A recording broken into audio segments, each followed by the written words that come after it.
us were glad to get away from the past few minutes, which had left a bad taste in our mouths. Rhoda chattered on the way women will do while closing their minds to unpleasantness. I was her sounding board, letting her throw words at me and tossing them back at her. By the time we were on the Dixie Highway, she was sitting over against me with her head on my shoulder. "Where are we going, David?" She wondered suddenly. "Little place I know. The Reef in Coral Gables. Do they have an orchestra? A 5-piece combo that vibrates. I haven't danced in such a long time." "You leave everything to me, Rhoda? Don't worry about a thing.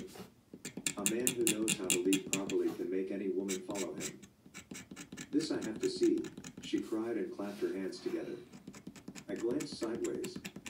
The laughter was back in her eyes and, for a while, she'd forgotten her guilt feelings. To my pleasant surprise, she turned out to be a good dancer, with natural rhythm and graceful movements.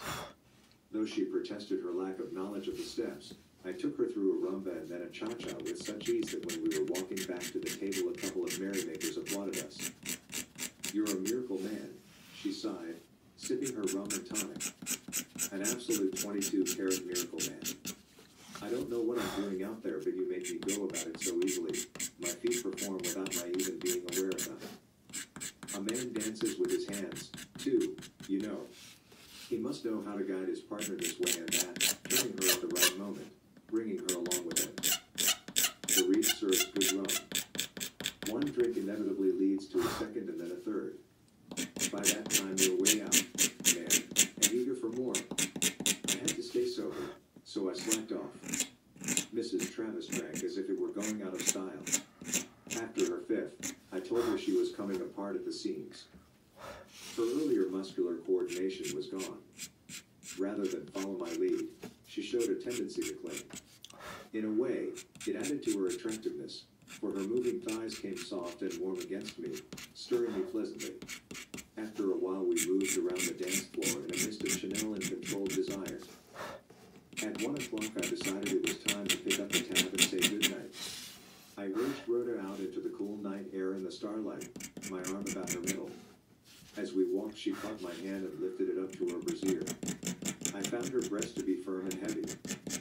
20 feet from the Fleetwood she turned to me, arms going around my neck as she mashed her lips on mine. "We've been teasing each other long enough," she breathed.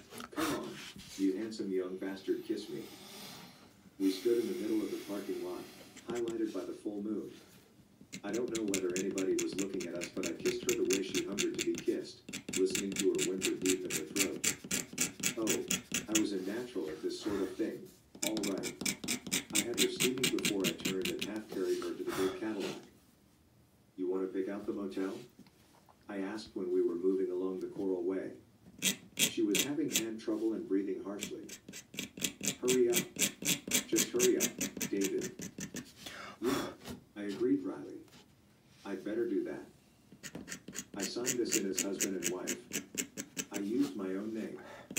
Why not? I was single and without entanglements. I knew it was a misdemeanor in New York to sign a hotel or motel register with a false name. I wasn't sure about the Florida law, so I played it safe. I closed and locked the door behind us. Mrs. Travis was lifting her blue organza dress as I switched on the electricity. Hidden bulbs made the bedroom bright as day, giving me a good look at her legs in blue nylons, her slightly tan thighs and black girdle. The dress was off. She tossed it on a chair and held out her arms. Above the black satin girdle she was wearing a brassiere, black with lace inserts to show the pallor of the firm flesh crowding its C-cups. She was erotica in 3 dimensions, having pushed her guilt feeling away into some remote corner of her mind. I caught her against me and began kissing her big red mouth.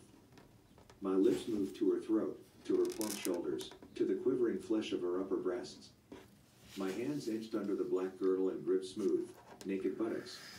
I took my time, not hurrying, wanting her half out of her mind with me before I satisfied her. In a little while she was absolutely helpless. She undressed me with shaking hands. She kissed my body, begging for my love, promising me money, all kinds of money, if only I'd do what she wanted so desperately to have me do. After a while I gave myself to her. woke up twice during the night. The concealed lighting was still on and the bed covers were down around the footboard. She was in her 40s, but her body was wildly alive, demanding, striving blindly and hungrily to make up for the long years of her widowhood. She lived 7 empty years and 5 hours. It was 10 o'clock the next morning when we woke the third time. She stretched, arms high over her head. Then she lay there and let me look at her.